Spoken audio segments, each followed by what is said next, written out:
Bismillahirrahmanirrahim. Assalamualaikum warahmatullahi wabarakatuh. Alhamdulillah wassalatu wassalamu ala Rasulillah, la haula wala quwata illa billah.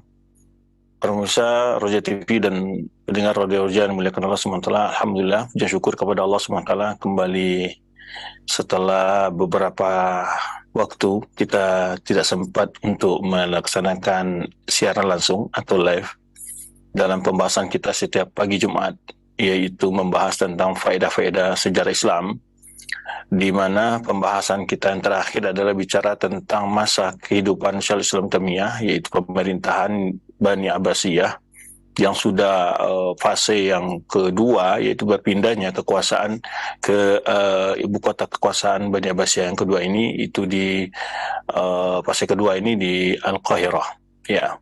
Kemudian sampai kita dalam masa pembicaraan, yaitu masa rentang waktu kehidupan Syaikhul Islam Taimiyah. Nah, karena kita bahasnya topik tentang kehidupan beliau dan juga membahas tentang tuduhan-tuduhan kepada beliau, sangat penting rasanya karena topik ini memang lagi sedang begitu hangat-hangatnya ya dibicarakan di berbagai sentreo dunia, bukan hanya di negara kita sebenarnya, di mana orang-orang yang terusik dengan kritikan-kritikan beliau, mereka membuatkan tuduhan-tuduhan palsu atau memutarbalikkan perkataan-perkataan beliau. Maka melalui beberapa majlis akan datang, kita akan mencoba mengambil faedah dari salah satu kitab yang tulis oleh penulis ya kontemporer, yaitu berjudul Dakwah al-Munawwi'ina di Syaikhul Islam Taimiyah, dan ini dikumpulkan beberapa tuduhan-tuduhan bohong atau orang-orang yang benci terhadap Syaikhul Islam Taimiyah. Nah, di situ beliau memaparkan fakta-fakta kebohongan orang-orang menuduh beliau tersebut. Semoga pembahasan ini dapat mencerahkan ya kepada orang-orang yang tidak tahu hakikat dari opini atau kedustaan-kedustaan yang disebar tersebut, agar tentu kita di sini adalah pertama tujuan kita menyelamatkan kaum muslimin, baik yang zalim maupun yang dizalimi. Karena Rasul kita sallallahu alaihi wasallam menyebutkan unsur akhaka zaliman aw mazluman. Ya, perbaiki, tolong saudaramu baik yang zalim maupun yang dizalimi. Karena itu para sahabat bertanya, kita mengerti ya Rasulullah menolong saudara kita yang dizalimi, namun kita tidak mengerti bagaimana bentuk mencegah orang, menolong orang yang zalim. Gimana maksudnya? Kata Rasulullah, tahjiru an zulmihi, yaitu menolong orang yang zalim itu mencegahnya dari buat kezaliman. Nah, dari dua sisi inilah kita ingin menjelaskan kepada masyarakat Islam, kepada kaum muslimin, hakikat dari tuduhan-tuduhan tersebut, agar mereka tidak terprovokasi atau tertipu dengan tuduhan-tuduhan tersebut, sehingga mereka juga berbuat zalim yang pada hakikatnya nanti mereka akan merugikan diri mereka di akhir kelak, ketika tuduhan-tuduhan tersebut tidak merupakan suatu sesuai dengan kenyataan, tentu akan dihisab oleh Allah Subhanahu wa taala. Makanya wa may yudil mu'mina bighairi maktasabu faqad ihtamal buhtan 'azima, kata Allah Subhanahu wa taala, orang yang menuduh seorang kaum muslimin, menyakiti seorang muslim tanpa ada dosa yang kesalahan yang dia lakukan, maka dia sungguh telah melakukan suatu kebohongan dan dosa yang sangat nyata. Nah, kemudian juga menolong saudara kita yang zalimi, yang dizalimi adalah tentu di sini adalah kaum muslimin, para duat yang mencoba mengambil faedah-faedah dari kitab Syaikhul Islam Taimiyah, lalu mereka dituduh dengan tuduhan-tuduhan yang bermacam-macam. Nah, ini yang diantara yang melatar belakangi kenapa kita dalam pelajaran sejarah Islam ini lebih panjang membahas masalah ini, karena memang salah satu tokoh yang fenomenal ya, yang sangat luar biasa di kalangan dunia Islam itu dari semenjak masanya beliau sampai hari ini. Jadi beliau ini adalah seorang ulama yang fenomenal, dari ijtihad-ijtihadnya beliau dan pemikiran beliau dan juga karang-karang beliau. Ya, dari situlah ya, kita mencoba ingin membahas lebih rinci sekilas tentang tuduhan-tuduhan itu. Ya, semoga kita dimudahkan Allah Subhanahu wa taala. Tak lupa pula di awal hari yang penuh berkah ini, sebenarnya yang selalu kita sampaikan dan nasihatkan, agar kaum muslimin hendaknya, pemirsa dan pendengar, membiasakan diri memperbanyak mengucapkan salam kepada Nabi kita Muhammad sallallahu alaihi wasallam, Karena Rasul kita SAW di hari yang penuh berkah ini memotivasi umatnya agar memperbanyak bersalawat kepada beliau. Sungguh bersalawat kepada Rasulullah SAW akan banyak sekali hikmah dan pahala keberkahan yang akan diraih seseorang tersebut. Pemirsa dan pendengar rahmati Allah Subhanahu wa taala, sekarang pelajaran kita ini disiarkan langsung dari sekolah tinggi atau yang sedang berproses menuju Institut Agama Islam Imam Syafi'i atau IAI IMSYA yang lagi dalam proses berpindah status dari sekolah tinggi menuju institut.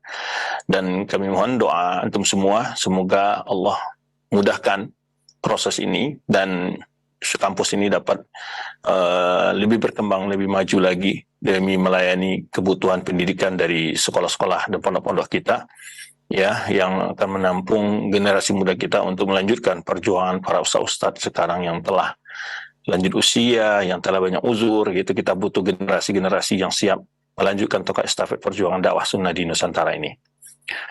Itu yang pertama. Jadi sekarang siaran kita ini dipancarkan langsung dari studio mini Sekolah Tinggi Imam Syafi'i Pekanbaru, atau insyaallah IAI IMSYA, Institut Agama Islam Imam Syafi'i Pekanbaru. Ini informasi terbaru bagi para pemirsa dan pendengar semua. Semoga segala upaya dan usaha yang kita lakukan diridai Allah SWT serta diberikan keberkahan oleh Allah Subhanahu wa taala. Baik para pendengar dan pemirsa yang rahmati Allah SWT, kita akan bahas, yaitu pertama yang dibahas ini, itu kita sudah bicara tentang sekilas biografi beliau, bagaimana perjuangan beliau dan juga tulisan-tulisan beliau, cobaan dan ujian yang beliau alami dalam kehidupannya beliau Syaikhul Islam Taimiyah ini. Para ulama kita menyebutkan menyanggah, membela seorang ulama itu sangat penting dari celaan-celaan orang-orang yang menjatuhkan kemartabatan dan kehormatan mereka. Kenapa? Karena sebenarnya yang ingin dijatuhkan oleh para pembenci itu bukan pribadinya, tetapi adalah dakwah yang diemban, dakwah yang dibawa. Itu akidah yang disebarkan oleh seorang ulama tersebut. Makanya salah satu cara dari penentang kebatilan atau yang membenci kebenaran, mereka itu pertama menyerang personal yang membawa bendera, menyuarakan akidah yang benar, menyuarakan sunnah Rasulullah SAW. Ini yang mereka serang personalnya dulu, dijatuhkan. Karena dengan dijatuhkan itu tentu dia ilmunya ataupun keyakinan yang dia ajarkan, kitab-kitab yang dia tulis dengan sendirinya bisa dijatuhkan. Nah, makanya ini bagian salah satu perjuangan. Makanya ulama-ulama kita dahulu, kenapa mereka sangat membela sahabat Nabi dari celaan orang-orang Syiah Rafidhah? Karena memang tujuan mereka, sebenarnya disebutkan oleh Imam Az-Zuhri, tujuan mereka yata'anu fi syuhurina liyubtilul Quran wa sunnah. Tujuan mereka mencela para sahabat itu tujuannya bukan sekedar mencela sahabat, tapi ingin membatalkan Al-Quran dan sunnah. Maka itu waspada.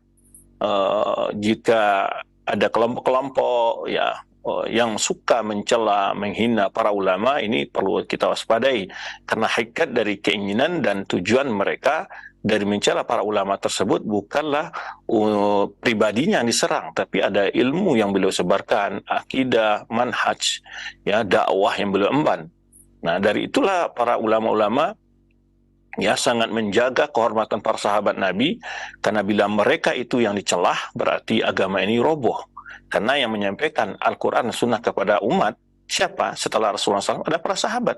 Kalau para sahabat itu yang dikafirkan, yang dikatakan fasik, pengkhianat, segala macam, tentulah mudah setelah itu akan mengatakan bahwa apa yang mereka riwayatkan, apa yang mereka sampaikan adalah penuh dengan kebohongan, kedustaan, perubahan, kelicikan semacamnya. Dari itulah selalu para ulama-ulama membela ulama-ulama yang selalu dihina, dicaci maki oleh orang-orang kelompok yang ingin merusak Islam, baik dari luar maupun dari dalam. Maka itulah di antara motivasi kita, kenapa kita harus menjelaskan hakikat kebenaran kepada umat. Yang pertama, menyelamatkan orang-orang yang berbuat zalim agar berhenti dari buat kezalimannya. mungkin mereka tidak mengerti, tidak mengetahui hakikatnya, maka kita informasikan dengan sebaiknya.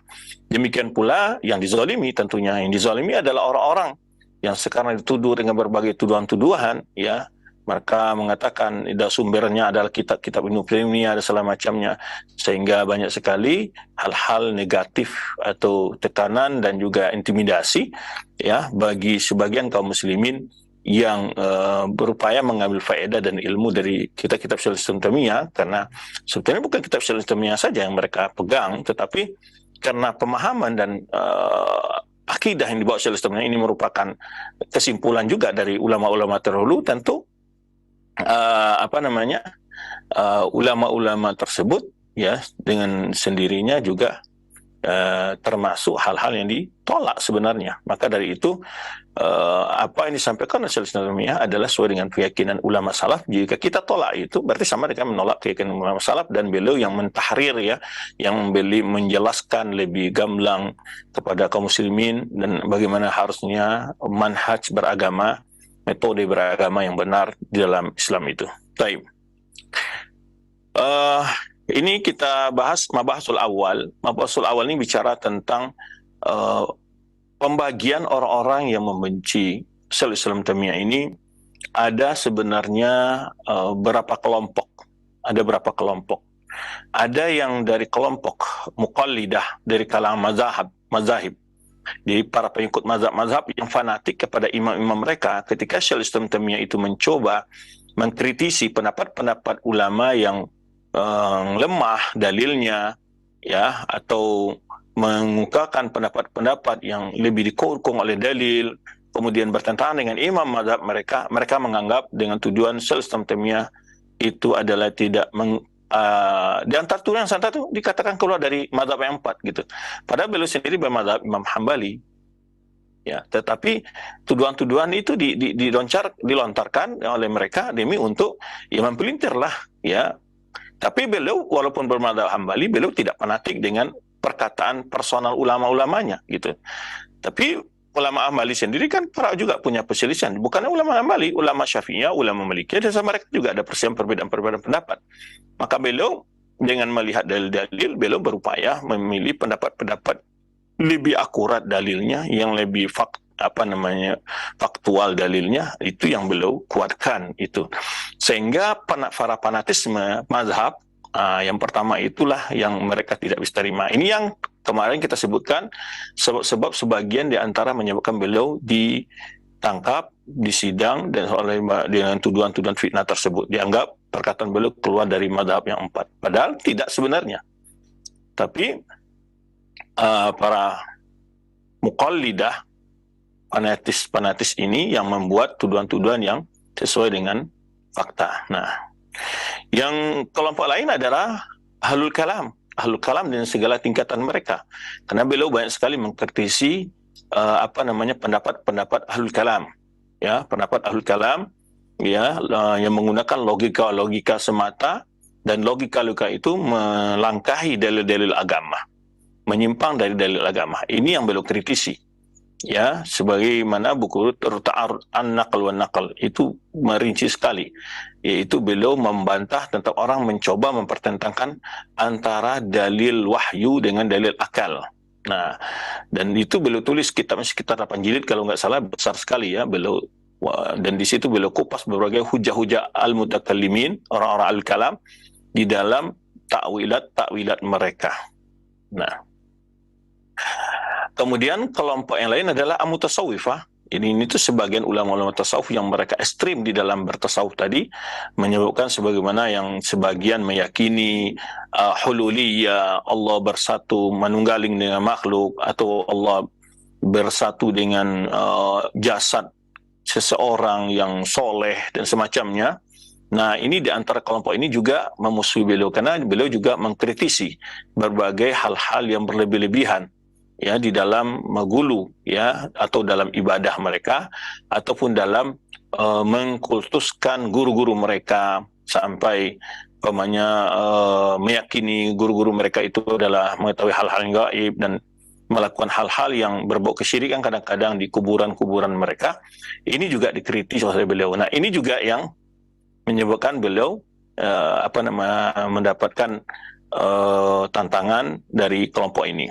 Kemudian yang lebih berat lagi sebenarnya adalah kaum Syiah Rafidhah yang beliau banyak sekali mengkritisi pemahamannya dalam berbagai tulisan beliau, terutama kitab beliau yang sangat besar dan fenomenal, yaitu kitab Minhajus Sunnah Nabawiyah. Baik. Maka tidak dipungkiri memang ya, yang namanya mengajak kebenaran, menyerukan kebenaran tentu akan mendapatkan hambatan dan tantangan dari para penolak-penolak kebenaran tersebut. Kenapa? Karena tokoh-tokoh dari pembawa pemikiran tersebut mereka akan kehilangan jamaah.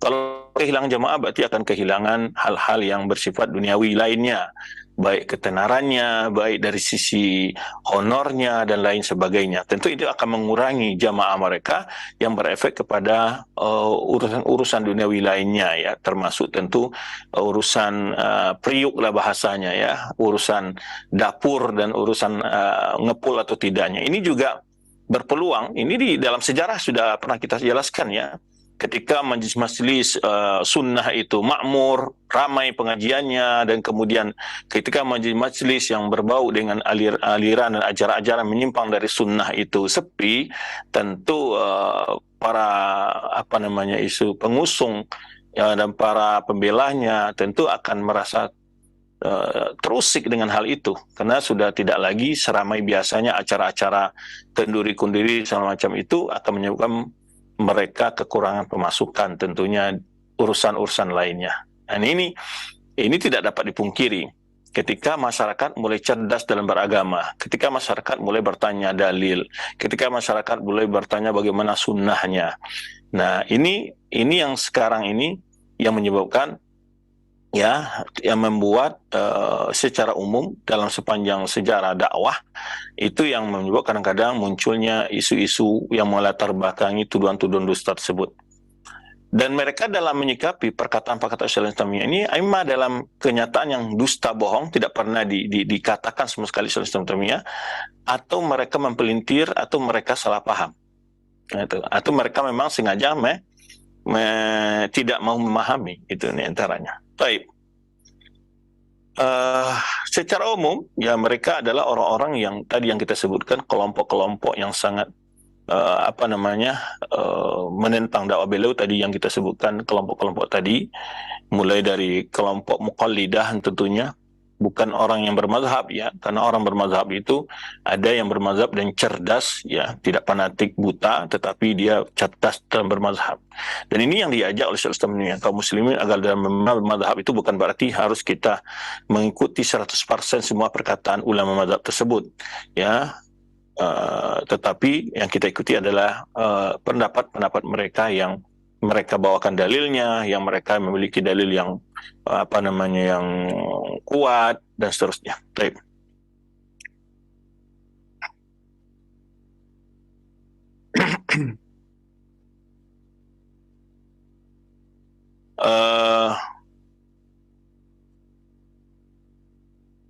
Di sini diungkapkan ya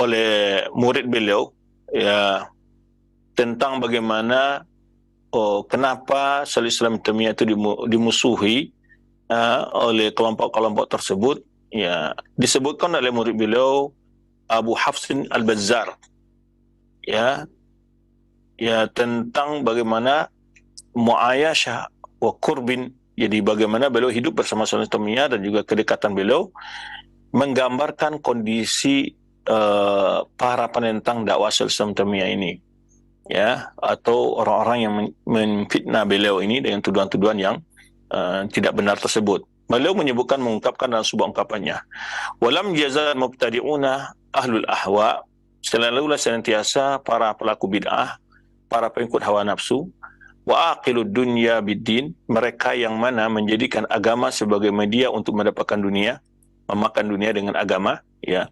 muta'adidina ya, mutanasirin fi adwanihi. Jadi mereka ini kompak dari kelompok-kelompok yang kita sebutkan tadi, mereka kompak saling membahulah di dalam memusuhi dakwah Syaikhul Islam Taimiyah. Badilina wus'ahum bis-sa'i fi fatqi bihi. Ini gambaran Al-Bazzar ya. benar-benar mereka mengorbankan segala usaha dan upaya mereka untuk bilfatki bihi. Maksudnya apa? Untuk menghabisi Islam ini. Mutakharrisina alaihi al-kadhib as-sarah. Jadi mereka betul-betul membuat dusta, tuduhan-tuduhan yang nyata.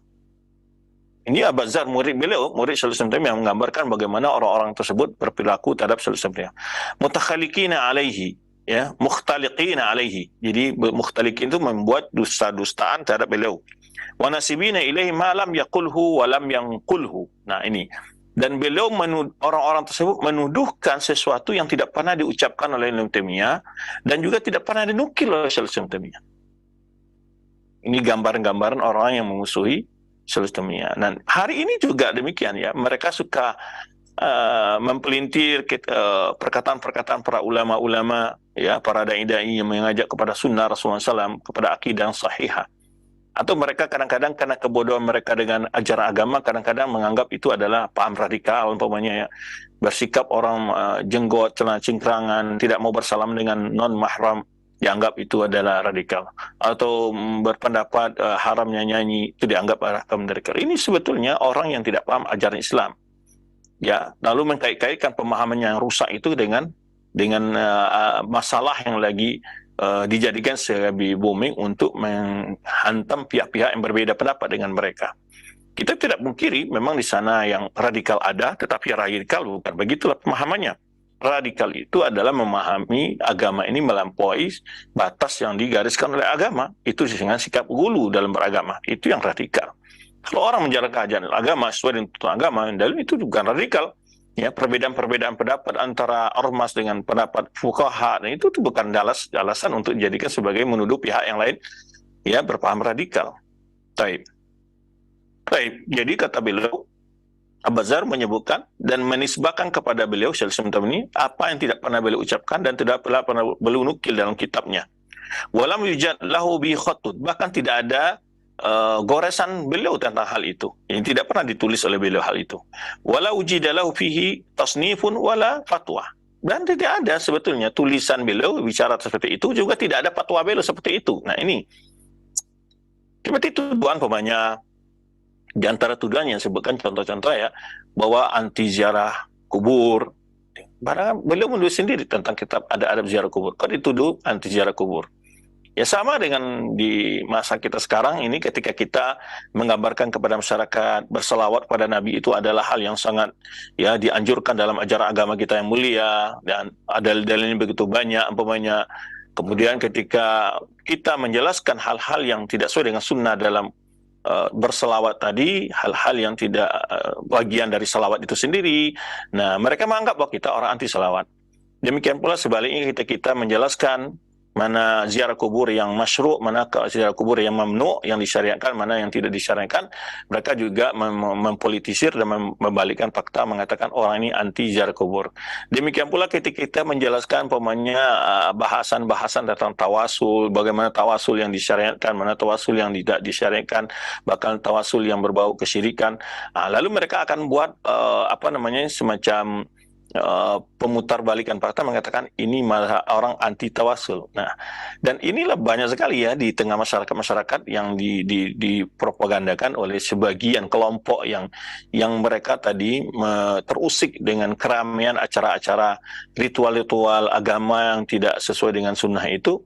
Itu mereka gunakan untuk sebagai senjata menjatuhkan lawan berbeda pendapat dengan mereka. Nah, sampailah nanti dengan berbagai tuduhan-tuduhan yang lainnya, gitu, ya. Baik. Bahkan kata beliau, wala sumi'a minhu fi majlis, dan bahkan tidak pernah juga didengar dari mulutnya Syaikhul Islam dalam majelisnya, enggak pernah.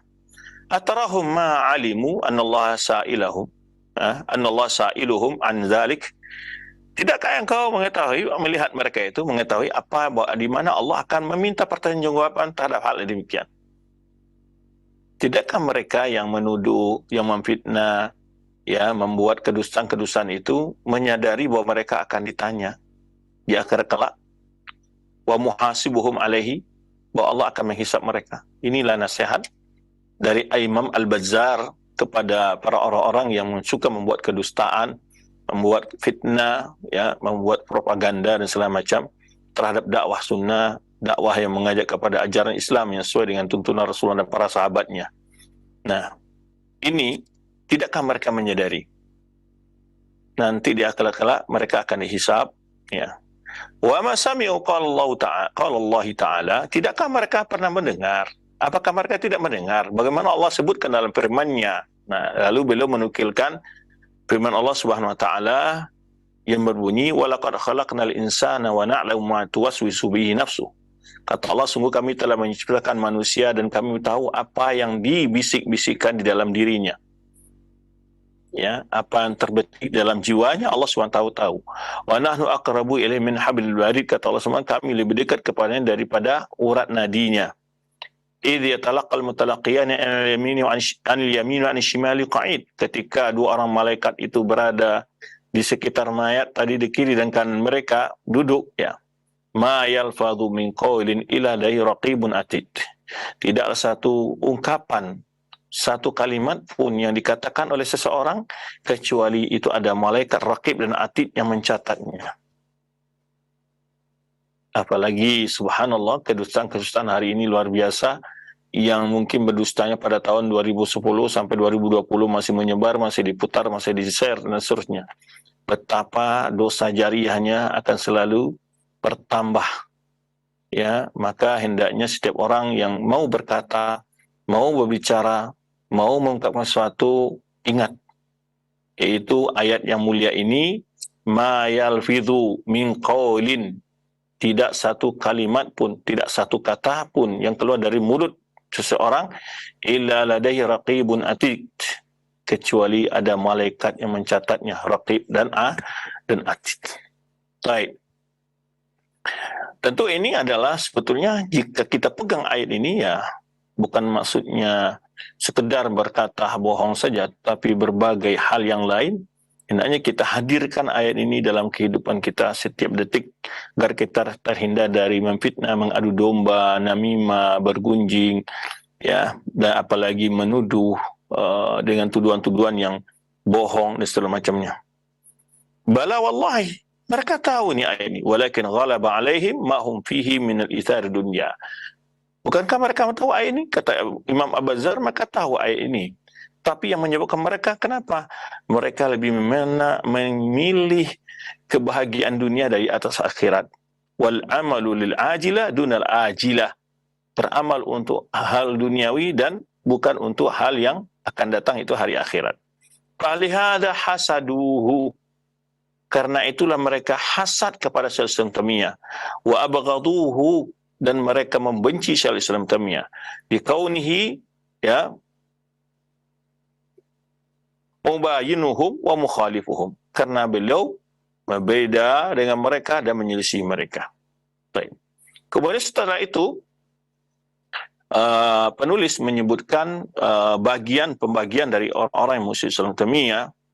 Contoh disebutkan salah satu di Muqallidah dari kalangan fuqaha dan faraqah di zaman beliau, ya. Maka beliau menyebutkan di sini, faqad kana katsirun min fuqaha al-madzahib fi asrihi muqallidatan. Ya. Jadi kebanyakan daripada kalangan mazhab muqallidatun, ya, kebanyakan dari kalangan ulama-ulama mazhab yang di masa beliau, ya, yang di masa beliau, yaitu para qadinya adalah orang-orang yang muqallidah, fanatik, buta.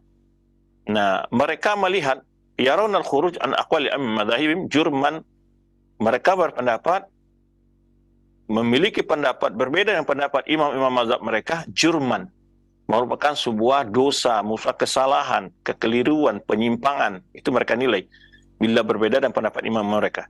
Yukhadhu alaihi fa'iluhu, maka orang melakukan adalah harus disikapi, dan harus diberi pelajaran. Baik. Waqad afta Ibnu Taimiyah. Nah, di sini contoh disebutkan ketika Syaikhul Islam Taimiyah dalam masalah talak pernah berfatwa, ya, walam yakun biha fi dzalikal asr minha wa minha, yang dimana di masa itu fatwa itu tidak dipakai, ya, tidak familiar gitu. Jadi ulama-ulama yang di zaman beliau itu berfatwa beda dengan fatwa yang beliau fatwakan. Nah, contoh masalahnya adalah bersumpah dengan talak. Syekhul Islam Taimiyah di sini perbedaan beliau adalah jika seorang bersumpah talak, itu talaknya jatuh. Itu pendapat jumhur ulama di masa beliau. Nah, ketika beliau mengatakan kalau niatnya bersumpah, itu tidak jatuh talak. Tapi kalau niatnya mentalak, ya jatuh talak. Nah, beliau di sini merinci hal seperti itu gitu. Maka ya masalah halfi bitalak, yaitu masalah bersumpah dengan talak. Idza qasada al-halifu bihil yamin, kalau tujuan orang bersumpah tadi untuk bersumpah saja, fa innahu la yaqa talakan, maka talaknya enggak jatuh. Itu di antara masalah yang diperselisih sebenarnya kan masalah-masalah khilafiyah yang sebelum Syaikhul sudah ada perbedaan ulama gitu maksudnya. Tetapi sampai hari ini juga ya hal yang sama itu para muqallidah, para fanatik ini dengan pendapat ormasnya atau mazhabnya dia memanfaatkan kekuasaan hukum. Sampai hari ini juga demikian gitu biasanya.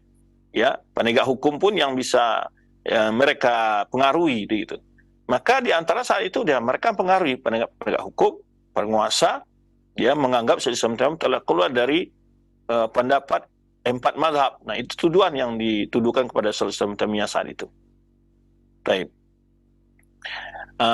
Kemudian itu yang contoh masalah dengan talak ya, hukum fikih yang memang wajar di situ berbeda pendapat, dan Syaikhul Islam membedakan antara orang niatnya bersumpah itu untuk mengatakan bersumpah dengan talak itu untuk bersumpah dengan orang yang niat untuk menalak. Nah, itu beda. Beliau membedakan. Kemudian juga beliau merojikan pendapat tentang orang mentalak 3 sekaligus jatuhnya 1. Nah, itu berbeda juga dengan jumhur ulama-ulama di masa itu. Mereka menganggap kalau orang mentalak 3 istrinya langsung jatuh 3. Nah, beliau ini sudah khilaf ya, bukan khilaf dibuat oleh Syaikhul Islam Taimiyah. Sebelumnya sudah khilaf para ulama. Sudah banyak khilaf sebelum itu, cuman beliau di masa beliau itu lebih condong pendapat ini karena melihat dalil itu lebih kuat. Nah, dan pertama dan itu disebutkan oleh para fuqaha bahwa perbedaan pendapat ini di masa Umar bin Khattab mulai. Ketika Umar bin Khattab melihat orang bermuda-muda mengucapkan talak 3, akhirnya Umar bin Khattab melanjutkan saja, jadikan aja talak 3 sekalian sebagai pembelajaran bagi mereka gitu. Sebetulnya di masa Rasulullah SAW, di masa Abu Bakar itu dianggap 1. Nah, kemudian bahwa talak orang muhrim la yaqa. Nah, bahwa talak orang yang muhrim tidak jatuh. Wa qala farahimahu fi nasi hadzal qaul mu'allafatun iddah. Dan juga beliau di sini menulis ya banyak masalah ini dalam tulisan-tulisan beliau dan beberapa fatwa beliau. Nah, inilah yang menyebabkan para fatwa-fatwa beliau ini menyebabkan sebagian orang-orang tadi, para qudhat, Hanabila dan lain sebagainya, itu mereka kurang serak dengan pendapat Syaikhul Islam ini, dan beliau mengungkapkan dalil-dalilnya, dan mulai masyarakat lebih condong memilih pendapat beliau. Nah, tentu akan mengurangi pengaruh kepada kelompok yang menentang beliau. Akhirnya beliau diadukan, dibuat laporan-laporan palsu pada penguasa yang ada saat itu. Nah, ini dan kemudian kisah-kisah beliau yang menyebabkan beliau ya dipanggil, disidang selama macamnya oleh para penguasa saat itu. Baik.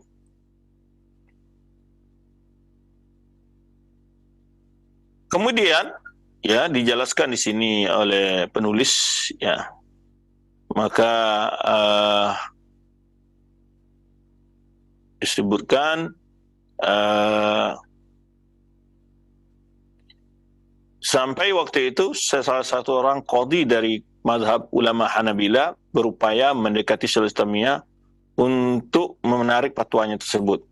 Maka ketika itu dia berbicara pada Syaikhul Islam pada hari Kamis nih, di pertengahan bulan Rabi' al-Awwal Rabi' Tsani ya, dari tahun 718, maka Syaikhul Islam menerima nasihat tersebut ya, karena dia tahu hal itu adalah untuk meninggalkan perdebatan yang panjang, fitnah yang tidak baik bagi kondisi muslimin saat itu. Nah, kemudian pada tahun yang sama ya, hari Sabtu awal bulan Jumadil Ula disebutkan tahun yang sama, yaitu tahun 718 tadi, datanglah surat dari Sultan untuk mencegah Syaikhul Islam Taimiyah ya berfatwa tentang masalah sumpah dengan talak tersebut. Nah, kemudian diadakan pertemuan dari Senin. Nah, kemudian Syaikhul Islamiyah setelah berhenti berapa saat waktu itu berbicara hal itu, kemudian beliau karena takut menyembunyikan ilmu, beliau kembali membahas masalah itu pada bulan Ramadan, ya, tahun 719 Hijriah. Nah, ketika itu dikumpulkanlah para qadhi semua waktu itu dan dihadirkan Syaikhul Islam Taimiyah, ya, untuk melarang beliau berfatwa. Ini di antara hal-hal yang dilakukan oleh para orang-orang yang tidak senang dengan beliau. Nah, kemudian beberapa kali ini beliau ini dipanggil oleh para qadhi-qadhi untuk bicara masalah itu.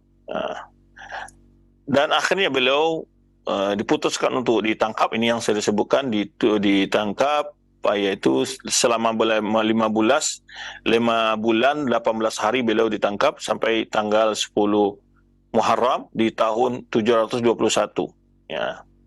Kemudian beliau dikeluarkan, ya.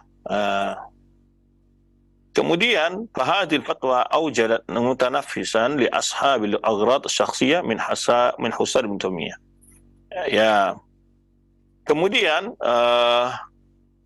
hal itulah menyenangkan para orang-orang yang tadi puas mereka dengan melihat hal seperti itu dari orang yang hasad kepada beliau, daripada fuqaha yang muqallidah tadi, ya, karena mereka berhasil menahan sebenarnya dalam masalah hal-hal ilmiah seperti ini.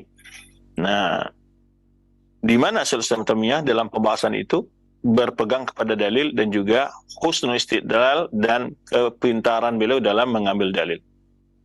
Nah,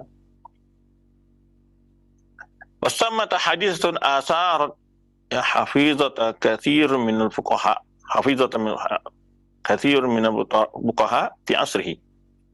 Di sana banyak sekali peristiwa-peristiwa yang menyulut perselisihan, dia sekarang menyulut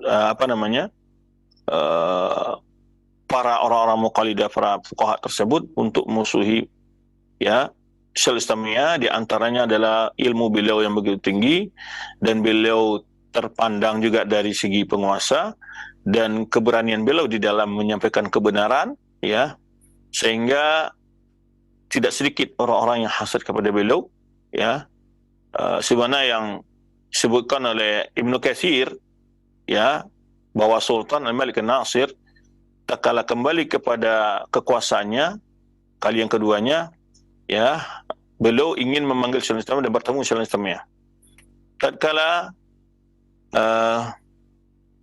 bertemu keduanya, ya, berbicara, ya, untuk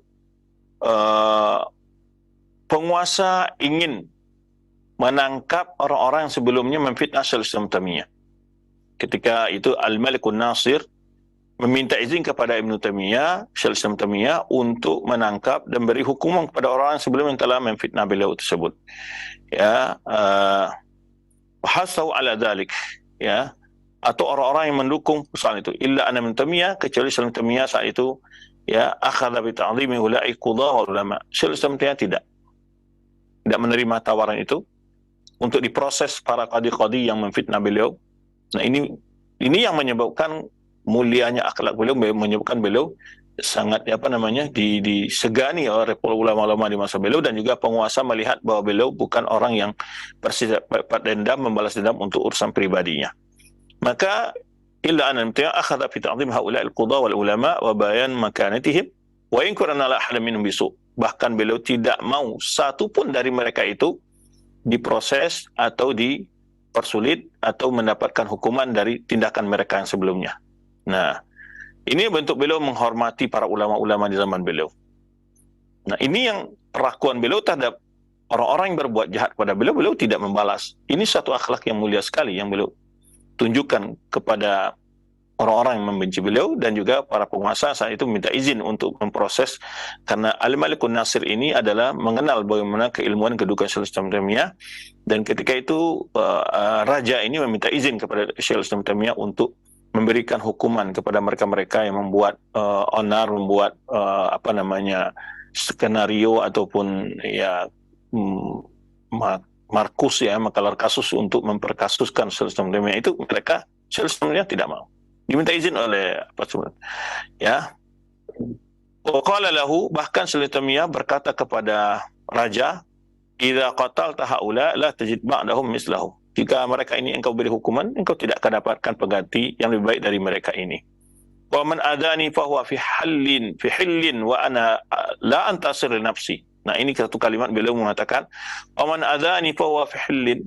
Orang yang menyakitiku, aku halalkan, aku maafkan. Wa ana la antasir li nafsi. Saya tidak perlu membela, menjaga diri saya, membela diri. Nah, ini di antara sifat beliau yang begitu mulia ya. Beliau tidak pernah melakukan pembalasan jika diri beliau yang disakiti. Ya, maka beliau memaafkan semua orang-orang yang pernah memperkasuskan beliau gitu. Nah. Kemudian ini banyak sekali kasus-kasus lain di sini ya yang disebutkan.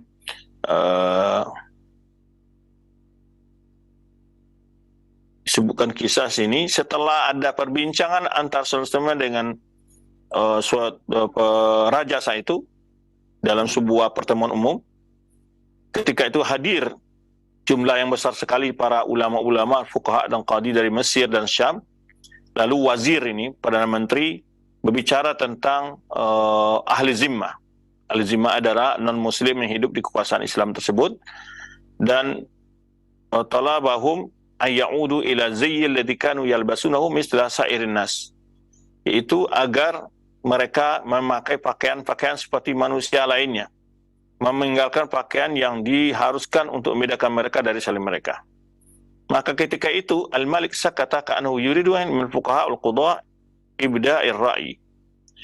Raja saat itu dalam pertemuan itu diam saja, seakan-akan dia menginginkan pandangan dan pendapat daripada qadi dan orang-orang yang memajukan pendapat, ingin mengajukan usulan dan pendapat mereka. Wasakata nas bima fihim fuqaha wa qudha falam yatakallam ahadun. Semua qadi, para ulama-ulama yang hadir, tidak ada satupun yang berani bicara. Faqala lahum sultan. Lalu sultan ini beda, ada qadi, ada wazir, ada malik, ada siapa lagi, sultan ya. Sultan berkata, "Ma taquluna? Yastaftikum fi dzalika." Bagaimana pendapat kalian? Ini raja atau ya malik, ya raja meminta pandangan fatwa kalian. Falam yatakallam ahadun, dan tidak ada seorang pun yang berani menjawab. Summa jasta Syekh Islam Taimiyah ala raqabatihi. Kemudian Syekh Islam Taimiyah duduk di atas dua lututnya, bersimpu gitu, wa takallama sultan bi kalamin tawil. Jadi mendekat kepada sultan dan bicara dengan sultan itu dengan sangat panjang sekali diskusi beliau. Warada 'alal wazir maqalahu raddan anifan. Kemudian beliau membantah pandangan apa yang diungkapkan oleh Perdana Menteri tersebut. Wa takallama ma la yastati' ahadun fil majlis ay yaquma bimislihi. Di mana Syekh Islam ketika itu dalam diskusi itu menyampaikan pendapat yang mungkin orang lain tidak akan mampu mengungkapkannya. Wala biqaribin wala minhu, atau dekat dengan pendapat-pendapat yang beliau sampaikan. Fa hadhihi al-hawadith ghairuha asar ba'dhu man kana fi qalbihi ghillun wa hasadun 'ala Ibnu Taimiyah. Jadi melihat beliau ini, pendapatnya didengar, pendapatnya diterima oleh penguasa, membuat orang-orang lain yang punya penyakit dalam hatinya menjadi dengki terhadap Islam. Ya, dan mereka melihat Ibnu Taimiyah ini tasdadu makanatuhu, semakin tinggi kedudukannya di sisi raja, sultan dan Perdana Menteri. Wa yartafi' sya'nuhu inda sultan. Berarti dia semakin punya pengaruh di dalam kekuasaan. Wa tasma'u kalimatahu fataqbalu, ya, wa tasma'u kalimatahu fataqbalu inda wulatil umur. Fataqbalu inda wulatil umur. Kalimat-kalimatnya, nasihat-nasihatnya, pendapat pandangannya menjadi hal yang diperhatikan oleh penguasa saat itu. Nah, dan ini yang menyebabkan Syekh Islam Taimiyah ya dihasati atau tidak disenangi oleh para fuqaha sebagian saat itu tentunya, Baik.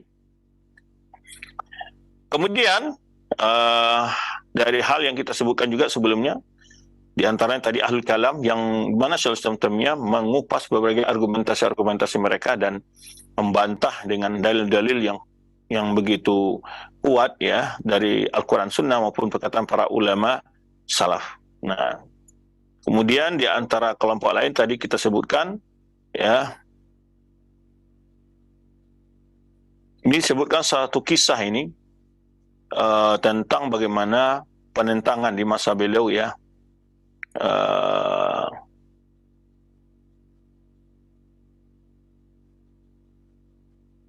Kita nukilkan suatu kisah ya. Nah, ini suatu kisah ketika beliau menulis kitab beliau Al-Aqidah Al-Hamawiyah. Al-Aqidah Al-Hamawiyah ini kitab yang bagus sekali, membahas tentang dalil-dalil ulu Allah. Di situ ada pembahasan tentang dalil-dalil ulu, ada dalil-dalil istiwa, ada dalil-dalil nuzul, ada dalil-dalil ma'iyah, dan dalil al-qurb. Karena pembahasan ini terkait secara menyeluruh, karena ada orang mencoba mempertentangkan antara dalil nuzul dengan dalil ulu, dengan dalil istiwa, atau dalil ma'iyah dengan dalil al-ulu, dan seterusnya. Maka beliau bahas di situ fatwa Hamawiyah ini dari dalil Al-Quran, kemudian berpindah ke sunnah, kemudian berpindah kepada perkataan sahabat, kemudian perkataan tabi'in, kemudian perkataan dari berbagai mazhab, fikih, dari segi keilmuan, ada ulama hadisnya, ada ulama fikihnya. Dari fuqaha pun beliau menyebutkan pendapat pandangan dari bagi mazhab, dari mazhab Al-Hanafiyah, dari ulama Hanafi, ulama Maliki, ulama Syafi'i, dan ulama Hambali. Nah, itu buku yang sangat itu bagus sekali ya, beliau menyusun di situ. Bahkan beliau menukil dari para ulama-ulama disebut sebagai ulama tasawuf sekalipun, beliau menukilkan di situ tentang akidah mereka yang benar tentang ulullah. Nah, kemudian hal ini yang menyebabkan ahlul kalam itu pada tahun 698 itu yang menyebabkan mereka merasa terusik keyakinan mereka. Nah, disebutkan oleh Ibnu Abdul Hadi, murid beliau sini. Tadi sudah kita nukil Al-Bazzar, kemudian perkataan Ibnu Katsir, kemudian juga di sini Ibnu Abdul Hadi menyebutkan, ya, makana ya'maluhu ahlul kalam min igharis sudur ala Syaikhul Islam Taimiyah. Itu tentang bagaimana orang-orang ahlul kalam memprovokasi masyarakat untuk benci kepada Syaikhul Islam Taimiyah, itu dengan sebab akidah Hamawiyahnya, itu kitab yang beliau tulis tadi, ya. Fayaqul, فأخذوا الجواب الذي كتبه يا وعملوا عليه أوراقا في رده ثم سعوا السعي الشديد إلى القضاء والفقهاء واحدا وأغروا خواطرهم وحرفوا الكلام كذبوا الكذب فاحش. Mereka mengambil jawab tersebut yang ditulis oleh Islam Taimiyah, ya, wa amalu awraqan fi raddihi. Kemudian mereka setelah mengambil kitab Hamawiyah tadi, fatwa Hamawiyah itu, lalu mereka menulis jawaban-jawaban yang dalam membantahnya, kemudian mereka bawa, ya, berupaya untuk mengaruhi para qadhi dan para fuqaha di zaman itu satu persatu, disebutkan oleh Abdul Hadi, dan menjelaskan, ya, gharru khawatirahum. Ini bagaimana untuk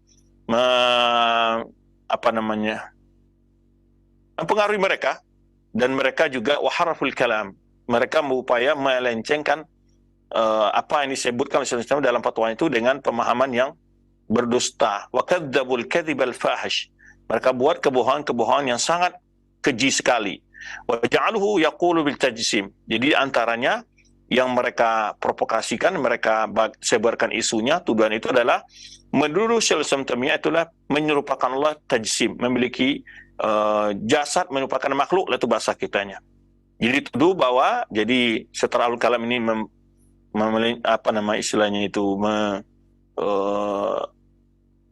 menggunakan data fatwa beliau untuk memprovokasi itu, menyebutkan bahwa beliau dalam fatwa ini menyerupakan Allah dengan makhluk, itulah bahasanya, wa nuqad au azza dzalikal madhhab ila ashabihi, dan bahwa Taimiyah menyebarkan pemikiran ini, menyerupakan Allah dan makhluk ini, tajsim ini, kepada pengikut-pengikutnya, dan mengatakan bahwa Syaikhul Taimiyah ini merusak akidah-akidah orang awam. Nah, itu di antara tuduhannya. Walam yaqa min dzalika syai'. Kata Ibnu Abdul Hadi, hal itu tidak ada sama sekali kenyataannya. Beliau mengatakan makhluk Allah seperti makhluk, merusak akidah orang awam.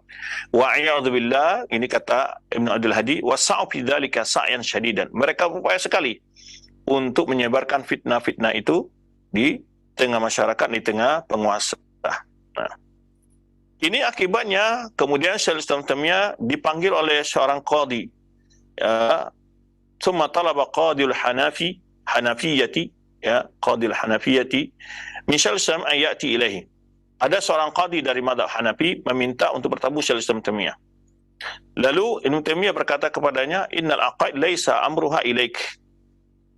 Tentang pembahasan akidah itu bukanlah persoalan ini urusannya kepada kamu. Wa inna sultan innama wallaka litahkuma bainan nas. Engkau diangkat menjadi qadi oleh penguasa untuk memberikan keputusan yang adil dalam perselisihan antara manusia. Wa inkar munkar laisa mimma yaqtasu bihil qadi. Mengingkari kemungkaran bukanlah hal wewenang yang hanya bagi qadi. Mengingkari kemungkaran adalah wewenang setiap orang. Mengkritik pemahaman yang menyimpang. Nah, fa fari'al dhalal bihadzal jawab. Ya. Fa agharu sadar qadi al-Hanifi hatta tamma lahum ma yuridun. Nah, lalu jawaban itulah diperintir oleh orang-orang al-kalam tersebut dan mereka menanamkan rasa kebencian di dalam diri para fuqaha tersebut terhadap Syaikhul Islam Taimiyah. Maka qadi tersebut memerintahkan untuk disampaikan kepada masyarakat, menyampaikan yunadi fi balad bi putalai aqidah Ibnu Taimiyah, untuk menyatakan tentang sesatnya atau batilnya akidah Ibnu Taimiyah.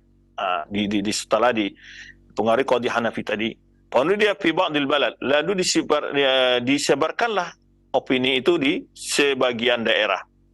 Ya, wa ma alima walil balad bidzalika hatta habba li nasrat Ibnu Taimiyah fa arsala ta'ifatun. Ya. Kemudian tatkala penguasa suatu negeri yang tersebar isu tersebut dengan hal demikian, maka penguasa tersebut berupaya membela Syaikhul Islam Taimiyah, ya. Lalu orang yang menyebarkan isu opini-opini sesat tersebut diberi hukuman oleh amir atau kalau kita bupati atau camatnya lah, kan, menyebarkan isu bohong tersebut. Nah, dan kelompok-kelompok menyebarkan isu bohong tersebut. Kemudian, ya, wa amara bi mutawati man kana yas'a fi hadhil fitnah. Juga memanggil setiap orang-orang menyebarkan fitnah tersebut. Nah, itu yang diperintahkan oleh seorang bupati tadi atau camat tadi yang disebarkan isu opini sesat itu di tengah masyarakat dia. Lalu beliau bentuklah semacam petugas Satpol PP untuk mengidentifikasi untuk mengikuti atau melacak isu ini, siapa yang menyebarkan, siapa orang-orangnya. Waqad kana mughdiban min amalim hadha wa yuridu intiqam minhu. Tatkala fitnah ini menyebar, tentu setelah ditangkap para pelaku menyebar kebohongan-kebohongan tersebut, nah, dan penguasa negeri itu ingin memberikan hukuman kepada orang yang sudah ditangkap. Fa'aktaruhum wahtama akharuna bi ba'di kibar awayan. Jadi orang yang menyebar-nyebar tadi berupaya mencari perlindungan kepada para pejabat-pejabat, ya, dan bersembunyi, ya. Summa inna Taimiyah jalasa ala adati yaumal jum'ah fi dars. Kemudian Syaikhul Islam Taimiyah biasa setiap pagi Jumat beliau menyampaikan pelajaran. Wa kana tafsiru fi qouli ta'ala, ketika itu kata Ibnu Abdul Hadi ini menjelaskan tentang firman Allah SWT dalam tafsirnya itu, wa innaka la'ala khuluqin 'azim, sungguhnya engkau berada di atas akhlak yang sangat agung. Fadzakara al-hilma, ya, al-hilma. Zakar hilm, jadi beliau menyebutkan tentang kesantunan, kelembutan. Wa ma isti'maluhu fakana mi'adan jalilan, ya, dan juga menjelaskan bagaimana harus bersikap lemah lembut, ya, dan hal itu menjadikan suatu tempat mi'ad dan jalilan. Peristiwa nasihat ini memberikan bekas yang besar sekali dalam menyelesaikan masalah tersebut. Kemudian setelah itu Syaikhul Islam Taimiyah bertemu dengan qadhi, seorang dari Syafi'iyah, dari ulama Syafi'i. Kemudian beliau membacakan tentang akidah Hamawiyah tersebut, ya. Kemudian wa awdaha ma ashkala al-qadi min ba'd al-mawadi', dan jelaskan hal-hal yang mungkin kurang jelas bagi qadi Syafi'i ini dalam beberapa tempat yang ditulis Syaikhul Islam Taimiyah. Falam yahsul inkar alaihi min al-hakim, maka tidak ada hal-hal yang diingkari ya dalam kitab tersebut dari penguasa itu. Jadi di sini dipanggil beliau bertemu dengan para ulama-ulama Syafi'iyah. Wal mimman hadara majlis wa antahal majlis wa qadi Syafi'i yaqul kullu man takallama fi syekh yu'zar. Setelah berhadir dalam pertemuan itu dibacakan kitab beliau Fatwa Hamawiyah tersebut, ya, kemudian beliau jelaskan kandungan dan isinya. Ya, kesimpulannya adalah di mana qadi Syafi'iyah mengatakan setiap orang yang menjatuhkan kehormatan beliau, mantakalama fi syekh, orang yang menjelek-jelekan, yang menyesatkan yang semacam tentang syekh, yu'zar itu diberi hukuman. Nah, qala Ibnu Abdul Hadi menjelaskan ba'da dzikri hadhil mawaqif, setelah menjelaskan kejadian ini, walladzina sa'u fihi ma'rufuna indana, orang-orang yang melakukan hal itu orangnya kami kenal semua, kata Ibnu Abdul Hadi. Wa inda kulli ahadin, dan orang-orang pada tahu siapa yang melakukan itu. Waqad ishtahara anhum hadzal fi'l al-fadhi', telah masyhur perbuatan mereka yang keji ini, ya, mereka yang selalu membuat onar, fitnah. Ya, hampir samalah di negeri kita ya, ada suatu kelompok yang memang mereka kerjanya memfitnah, menuduh dan segala macam itu. Jadi di zaman itu ada juga yang sudah tahu nih kelompok-kelompok orang-orang yang siapa memprovokasi, membuat kedustaan itu. Ya. Wadzalika man sa'adahum biqaulin, atau orang yang membantu menyebarkan perkataan, dia membela mereka itu. Au tasni'in, ya, atau dengan cara membantu mereka baik dengan dorongan, ya, dalam igra'in, dengan memberi uang atau supaya mereka melakukan hal itu. Isalatin, atau mengirim surat, ada pelaku-pelakunya, ifta'in syahadatin. Kata Ibn Abdul Hadi, semua orang-orang yang ikut campur dalam hal itu kami mengetahui, apapun peranannya, begitulah.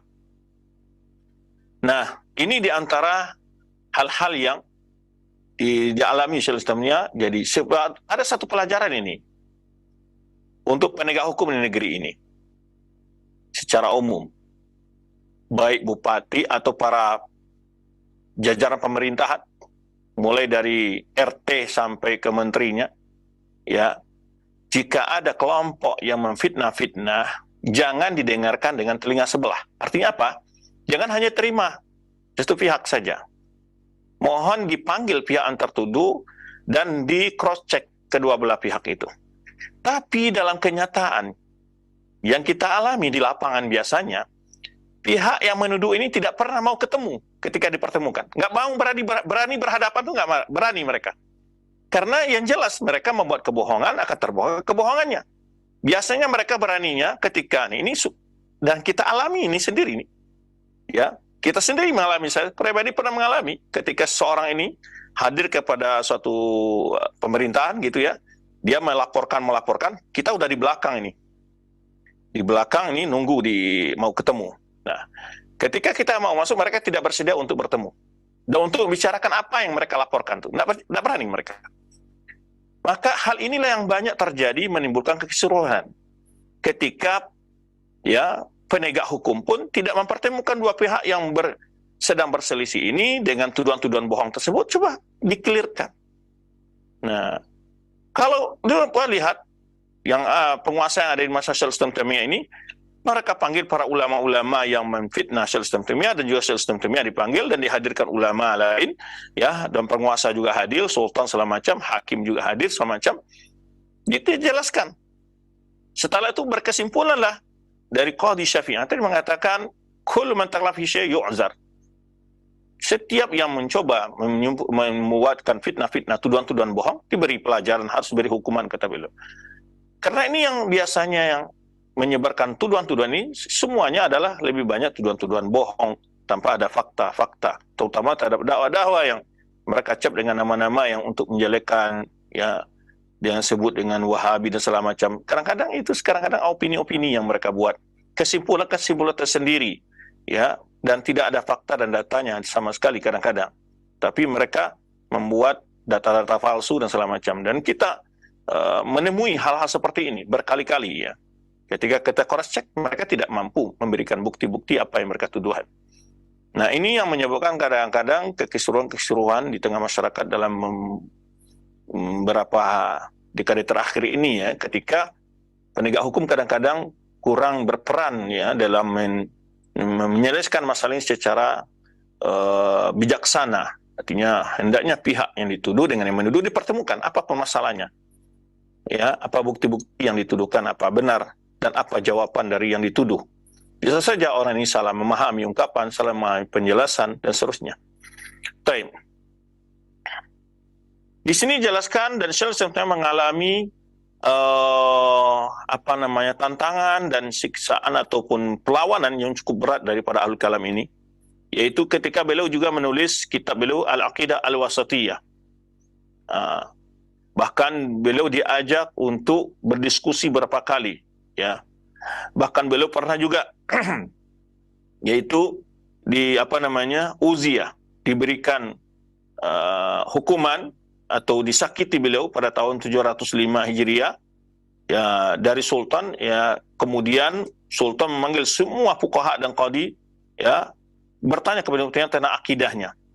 Islam kami dipanggil, fa'al al-wali zalika fa'adhar syai' aqidah wasatiyah. Lalu dipanggil, dihadirkan semua, lalu Syekh Islam membawa kitabnya Aqidah Wasatiyah. Wa akhbar hudur annahu kana qad katabaha qabla 7 sinin takriban. Bahwa kitab ini telah ditulis 7 tahun yang lalu, kata Syekh Islam, ya. Pokoknya aqidah fil majlis. Lalu dibacalah satu dari huruf kalimat demi kalimat akidah yang beliau tulis tersebut, ya. Kemudian wa akhar ba'd al-mawadi' ila majlis akhar. Kemudian dalam sebagai pembahasan ditunda untuk pertemuan berikutnya. Kemudian ketika itu hadir namanya seorang Syekh Safiuddin Al-Hindi. Fanaqasha Ibnu Taimiyah katsiran lakinnahu lam yuflih. Ya, dia mencoba membantah Syekh Taimiyah dalam beberapa tempat, ya, sering mencoba mendiskusi Syekh Taimiyah dengan begitu banyak di tempat-tempat yang dijelaskan dalam kitab tersebut, namun tidak bisa mengalahkan ataupun mengalahkan hujah-hujah Syekh Taimiyah. Li'annu kama yasful Ibnu Katsir, sebenarnya Ibnu Katsir menceritakan, ya, walakin saqiyatuhu, ya, walakin saqiyatu la tamat bahran. Kata Ibnu Katsir, dia itu ketika membantah seperti orang, yaitu orang yang ingin melangkahi lautan. Ya, saqiyatu maksudnya atau dia ingin menambahkan air ke lautan. Istilah seperti itu. Tidak ada apa-apanya dibanding ilmunya dengan Sulaiman ketika itu. Nah, summa innahum istalahu ala an yunadhiru Taimiyah ahadul ladzina ya'rifuna anhu jawdatul dzihn.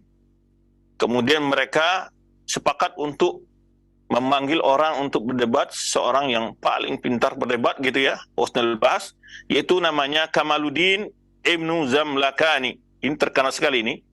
Itu karena Kamaluddin Ibnu Zamlakani, haitsu tala al-bahth bainahuma. Cukup panjang sekali diskusi debatnya. Haitsu anfasala hal ala qabul i'tiqad alladhi qara'ahu Ibnu Taimiyah. Kesimpulannya adalah semuanya mengakui kebenaran isi kandungan kitab Aqidah Thahawiyah yang ditulis oleh Syekh Islam Taimiyah tersebut. Wa ada Syekh al-Manzili mu'azzaman mukarraman. Akhirnya Syekh Ibnu Taimiyah, ya, pulang ke rumah dalam keadaan sangat terhormat dan sangat dimuliakan.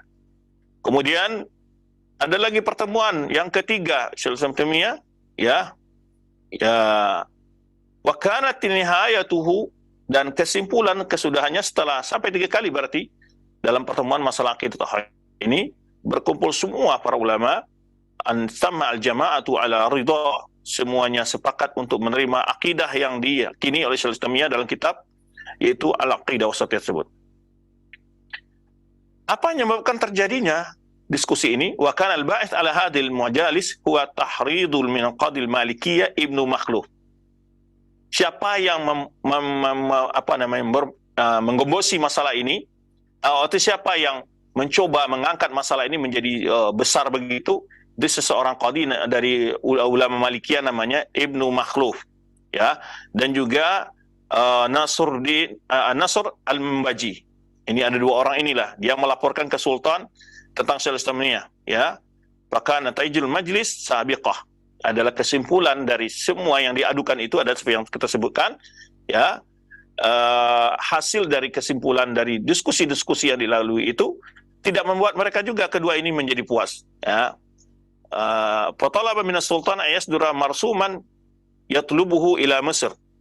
Ya, kemudian mereka berdua juga minta ini mempengaruhi sultan itu tuh untuk meminta menuntutnya ke Mesir, ya, wa muhakamatu fiha, dan dia harus dihakimi di Mesir tersebut. Lalu dilakukan. Lalu Ibnu Taimiyah diminta dari Universitas ke Mesir. Lalu Ibnu Taimiyah keluar dari Mesir saat itu diantar oleh para murid-muridnya dan sampai di Mesir itu tanggal 22 bulan Ramadan tahun 705 itu sampai di Kairo. Ya, kemudian setelah salat Jumat mengumpulkan semua para ulama dan qadi-qadi itu. Ya, para tokoh-tokoh negara saat itu. Wada'a alaihi Ibnu Makhluf. Ya, Ibnu Makhluf tadi mencoba Ibnu Makhluf mencoba mengungkapkan kesesatan, mencoba membuat sebuah pernyataan yang memojokkan Islamnya bahwa Allah fawqal ars haqiqatan, bahwa Allah di atas aras, ya. Kemudian menyebutkan beberapa masalah. Tatkala selesai qadi menyebutkan, ya, sa'alahul qadi jawabahu, bertanya, maka Syaikhul Islam telah memuji dan memuji Allah. Ajib majid nabika li takhtuba, ya. Faqila lahu ajib majid naka li takhtub. Ya, mulai dari komentarnya agak miring. Kami di sini adalah agar engkau menjawab apa yang ditanyakan, bukan engkau untuk berkhutbah di sini. Lalu Ibnu Taimiyah berkata, manil hakim fiyya? Siapa yang berhak memutuskan masalah aku di sini? Faqila qadi maliki. Oh, dikatakan bahwa yang berhak hakim di sini memutuskan masalah adalah qadi maliki. Qala. Lalu Ibnu Taimiyah mengatakan, kaifa yahkum fiyya wa khasmi? Bagaimana dia mengambil keputusan menghukum atau menyalahkan, membenarkan aku, sedangkan dia sendiri yang adalah lawan debatku. Waqadi rahimahullah min dzalika, ya, summa adhara fi marsum bihasbihi. Nah, inilah jadi dia dipanggil ke Mesir karena di sana banyak qadi-qadi Malikiyah, mau disidang, mau didebat gitu ya. Ketika itu Syaikhul Islam Taimiyah mau menjawab, dilecehkan, kamu di sini untuk menjawab bukan untuk berkhutbah. Ditanya, siapa yang menjadi hakim di sini? Siapa yang kalau di kita istilahnya, kalau diskusi itu apa istilahnya itu, yang menentukan moderatornya atau yang menentukan waktu dan segala macam, siapa di sini? Semuanya dijawab ada orang yang ini juga, orang yang membantah beliau. Bagaimana dia akan adil dalam memberikan keputusan, memberikan suatu hukum, dan dia adalah orang yang mendebatku di sini, lawan debatku di sini. Nah, dan akibatnya beliau gara-gara itu beliau ditahan, ya. Nah, begitu aja alasan mereka beliau ditangkap, ya. Nah, kemudian ditahan di situ dalam waktu yang sangat lama, beliau sampai Rabiul Awal tahun 707. Jadi dari tahun 705 dari Ramadan, ya. Nah, itulah masa-masa bagaimana beliau diperlakukan oleh musuh-musuh beliau. Baik, yang ketiga tadi kita sebutkan Syiah. Ya, yang banyak musuh beliau juga, memfitnah beliau juga adalah, ya, diantaranya beliau menulis itu kitab Minhajus Sunnah Nabawiyah, di dalamnya membahas berbagai pembahasan akidah Syiah, ya, dan meruntuhkan berbagai argumentasi mereka, ya, di antara tokoh-tokoh Syiah itu Ibnu Mutahhir Al-Hilli, yang mereka menulis yang dibantah oleh Islam, nama kitabnya Minhajul Karamah. Maka Syekh Islam membantah kitab tersebut Minhajus Sunnah Nabawiyah, maka juga dibantah oleh Ibnu Mutahhir dengan jawaban yang sangat tidak memuaskan. Taib. Ini di antara kelompok-kelompok yang mencoba dari semenjak hidup Syaikhul Islam Taimiyah, ya, memfitnah beliau, bertindak radikal kepada beliau lah, ya, berbuat sesuatu yang ingin memprovokasi penguasa dan penegak hukum untuk menangkap dan menghukum beliau dan seterusnya. Taib.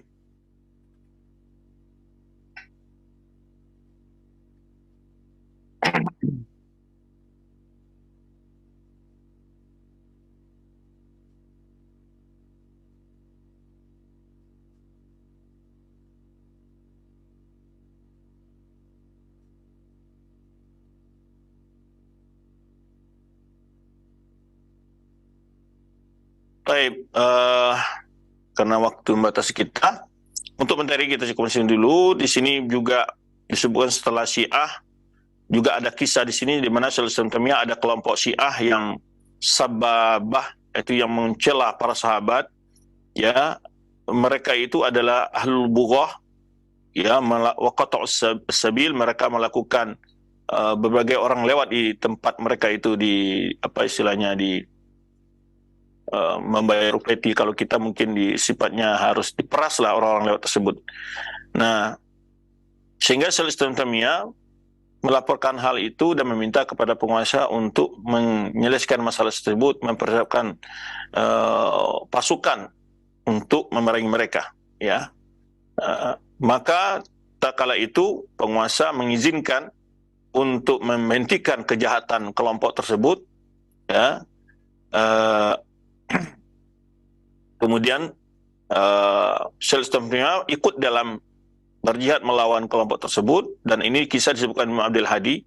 Ya, kemudian disebutkan bahwa penaklukan dikuasainya suatu bukit yang dikuasai oleh kelompok Syiah Rafidhah As-Sababah yang mencela para sahabat ini. Disebutkan Ibnu Hadi merupakan salah satu karamahnya Syekh Islam Taimiyah, yaitu mereka melakukan tindakan-tindakan yang menzolimi luar biasa, merampas harta ke orang-orang yang tidak dari kelompok mereka. Maka dari inilah kata Ibnu Abdul Hadi, dibolehkan menggunakan kekuatan untuk membalikan mereka dan mengantisipasi kerusakan mereka lakukan. Nah, hal itulah menyebabkan juga Syekh Taimiyah pada akhirnya juga diprovokasi penguasa oleh kelompok-kelompok yang tidak senang dengan beliau, dan akhirnya beliau juga ditangkap. Dan hal ini juga disebutkan oleh Katsir, ya, menyebabkan banyaknya musuh-musuh Islam Taimiyah dan orang-orang Syiah Rafidhah ingin membalas dendam kepada beliau yang telah menghentikan sikap radikal mereka, yang dimana dari suatu bukit yang dikuasai oleh mereka tersebut dijadikan sebagai markas untuk memeras orang-orang yang lewat. Ya, sebenarnya Qatta' Sabil itu adalah penyamun jalan. Ya, di antara juga kelompok Zaidiyah disebutkan juga, ya, juga tidak kalah benci kepada Syekh Taimiyah. Ya, tidak kalah juga jauh dari bencinya orang Rafidhah. Hal itu disebutkan karena tak kala dikira Al-Hasan bin Ishaq membantah Ibnu Taimiyah, dia menyebutkan masalah-masalah Minhajus Sunnah sana, dan beliau menyatakan beberapa kebohongan-kebohongan terhadap Syekh Taimiyah. Itu namanya seorang tokoh dari Syiah Zaidiyah. Kemudian bersepakat, ya, wa tashtariku Syiah wa man wafaqahum 'ala al-iftira' 'ala Ibnu Taimiyah fi mawqifihi min as-sahabah umuman, di mana kelompok Syiah ini bersepakat, orang-orang setuju dengan mereka itu membuat kedustaan terhadap Syekh Taimiyah tentang bagaimana pandang Syekh Taimiyah terhadap para sahabat Nabi dan juga terhadap Khulafaur Rasyidin, yang secara khusus Ali bin Abi Thalib. Jadi mereka memfitnah bahwa Syekh Taimiyah tidak menghormati Ahlul Bait, dan di antaranya ada Ali bin Abi Thalib. Taib. Idza rauna anna ma yamur bi dzikrihi illa wa yalmizuhu, ya, dia menuduh bahwa setiap Syekh Taimiyah menyebut Ali dalam tulisan-tulisan beliau, Syekh Taimiyah umpamanya menjelekkan, menjatuhkan, ya, kemudian juga menghina, merendahkan. Itu tuduhan dari orang-orang Syiah dan orang Zaidiyah kepada beliau. Kemudian juga di antara kelompok yang tadi kita sebutkan, contoh-contoh dari kelompok Sufi ini, yes, tentu sebagian kelompok Sufi, di antara musuh beliau yang terkenal di masa beliau adalah seorang yang menumbuhkan berbagai makar-makar, ya, tentang Taimiyah, ya. Di antara namanya itu Nasr al-Mumbaji ini. Ini disebutkan Ibnu Hajar Asqalani, bagaimana mubagla adawati dzalika rajul li Ibnu Taimiyah. Bagaimana permusuhannya terhadap Ibnu Taimiyah, ya. Wa sabutilkal adawa, sebabnya adalah karena wa kana min azamil qaimin alaihi Syekh An-Namaji li'annahu kana balagha Ibnu Taimiyah annahu yata'assab li Ibnu Arabi. Jadi sebabnya kenapa dia begitu benci kepada Syekh Taimiyah, ya, Ibnu Hajar menyebutkan di antara orang yang paling membenci beliau ada namanya, membenci Syekh Taimiyah, namanya, kata beliau, Syekh Nasr al-Mumbaji. Li'annahu kana balagha Ibnu Taimiyah, ya, annahu yata'assab li Ibnu Arabi. Ya, di mana Syekh Taimiyah mengetahui bahwa orang ini sangat fanatik terhadap Ibnu Arabi, bukan Ibnu al-Arabi. Ibnu Arabi yang memiliki paham hululiyah. Nah, kemudian Syekh Taimiyah menulis kitab kepada Nasr Membaji ini untuk menasihatinya. Ya, kemudian menyebutkan bagaimana akidah Ibn Arabi, ya, dan inilah yang menyebabkan Nasr Membaji ini tidak menerima kritikan-kritikan Syekh Islam Taimiyah terhadap Ibn Arabi. Ya. Kemudian Al-Membaji ini dekat dengan penguasa saat itu namanya Baybaris, yang mana Baybaris ini sangat senang dengan Nasr Membaji ini. Wa qama qadi Zainuddin bin Makhluf qadi Malikiyah ma'a Syekh Nasr. Nah, bekerja sama lagi tadi qadi Maliki yang sebelumnya yang mengusir Syekh Taimiyah ini bekerja sama untuk mengaruhi Baybaris, yaitu sultan yang ada di Mesir itu. Nah, dan di antaranya yang dilakukan oleh Al-Membaji ini, Nasr Al-Membaji yang wafat 719 Hijriah ini, dan Ibnu Ata'ullah Skandari, ya, murid-murid mereka untuk melaporkan Ibnu Taimiyah kepada penguasa saat itu. Maka murid-murid mereka melakukan itu, ya.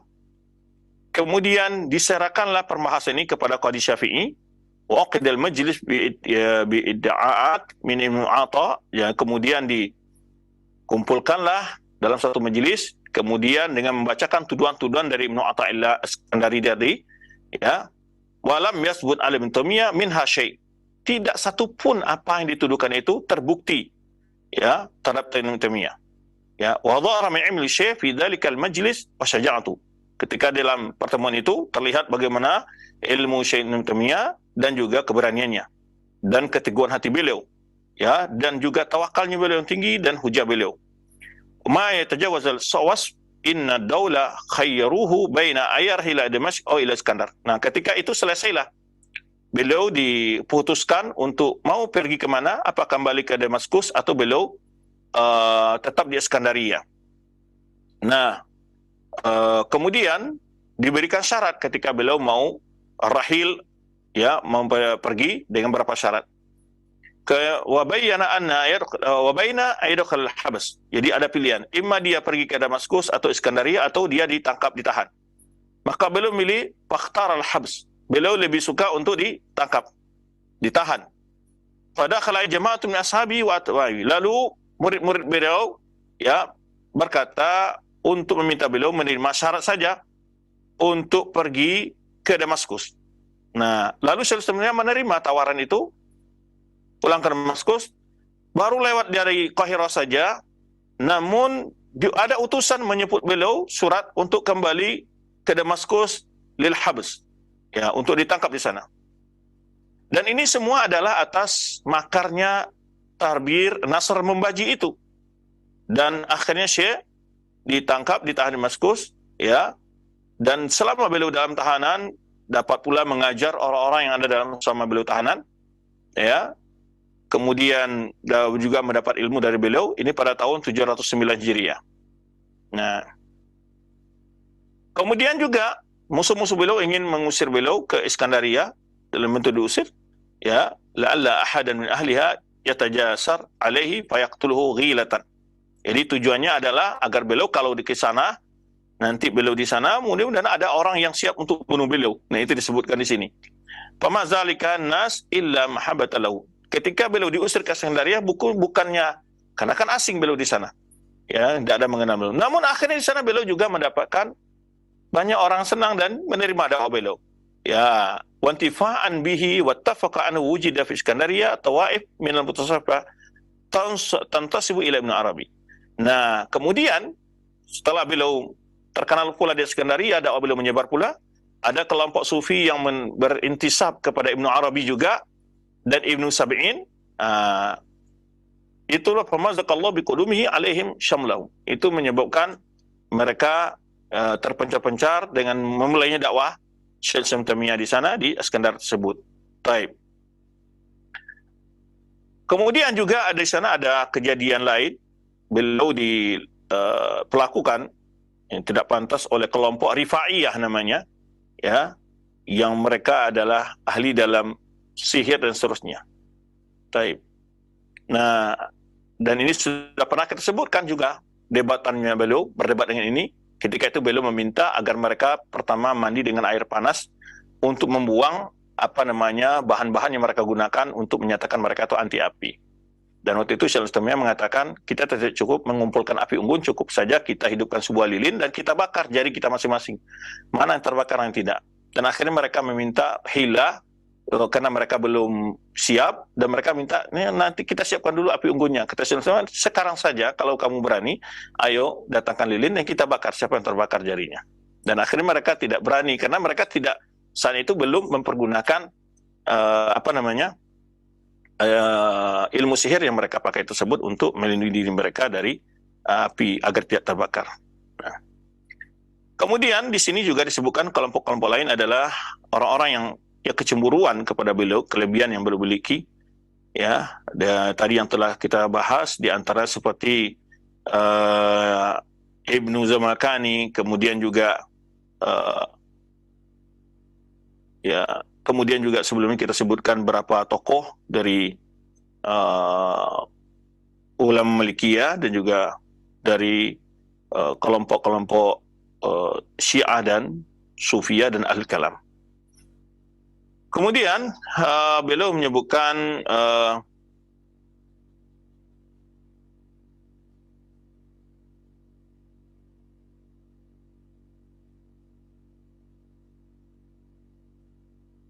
di antara orang-orang yang musuh beliau yang kembali mengakui keilmuan beliau dan malah ikut membela beliau seteru disebutkan di sini oleh Ibnu Katsir adalah Ibnu Zamakani juga dan Abi Hayyan. Beliau memuji Syekh Islamiyah, bahkan beliau mengatakan ma ra'at ainayya misla hadzal rajul, dan mataku belum pernah melihat orang seperti dia. Tentu maksudnya dalam bidang ilmu dan pemahaman agamanya ya. Nah, ini di antara yang disebutkan tentang pujian Ibnu Hayyan ya kepada Syekh Islam Abi Hayyan, bukan Ibnu Hayyan, Abi Hayyan ya, yaitu Muhammad bin Yusuf ya Al-Gharnati Andalusi. Abu Hayyan itu dari ulama-ulama yang ahli bahasa, dan beliau ini menulis kitab namanya kalau nggak Bahrul Muhit ya, tafsir beliau. Baik. Untuk pembahasan ini kita cukup sampai sini dulu. InsyaAllah pada yang akan datang mungkin kita akan bahas tentang secara terperinci apa saja tuduhan dan jawab-jawaban dari kitab Syekh Islamiyah tentang tuduhan-tuduhan di fitnahkan kepada beliau. Baik. Barakallahu fikum. Kita cukup sampai sini dulu dan kita kembalikan pada Al-Akh yang madu kita dari studio Culensi. Nah, baik, alhamdulillah, syukran jazakallahu khairan. Terima kasih banyak untuk Pak Ustadz yang sudah memberikan materi dari pembahasan mengenai tuduhan-tuduhan terhadap Ibnu Taimiyah dan jawabannya. Karena waktu yang sudah habis yang telah disediakan, dan mungkin ada ikhtitam yang dapat disampaikan untuk para pemerhati roja sekalian. Nah, silakan Ustadz. Untuk pemirsa dan pendengar semua, telah menjaga kita selalu dalam keadaan salafiah dan diberikan soleh ya, dan kita diwafatkan di atas kalimat tauhid oleh Allah Subhanahu wa taala, dan kita dihindarkan dari segala fitnah-fitnah yang berkeliaran yang menyebar di sekitar kita, baik fitnah tentang hal duniawi maupun fitnah yang berhubungan dengan agama. Kita mohon kepada Allah perlindungan yang jauhkan dari berbagai bentuk hal-hal yang akan merusak keistiqomahan kita dalam agama ini. Terima kasih untuk para pemirsa dan pendengar semua, dan juga teman-teman yang di studio Selensi, juga studio mini IAI IMSYA insyaallah, atau Sekolah Tinggi IMSYA Imam Syafi'i Pekanbaru 2. Terima kasih banyak. Wallahu a'lam bishawab. Wassalamualaikum warahmatullahi wabarakatuh.